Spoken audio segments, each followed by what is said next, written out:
Magluto po tayo ngayon guys ng ampalaya. Lagyan po natin ng itlog. Tapos po ay atin po itong tanggalan ng mga seeds.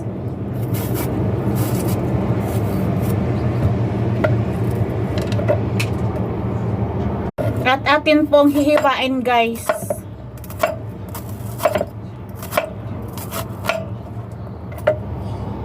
Lagyan po natin mamaya guys ng 2 itlog. Nag-prepare po ako guys ng bawang, sibuyas at ito po ang ating kamatis. Mag-isa na po tayo guys.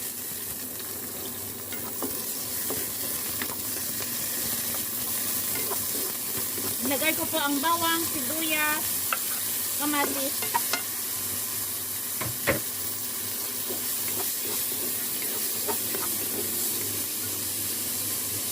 Pagkatapos po guys ay ilagay po natin ang ampalaya.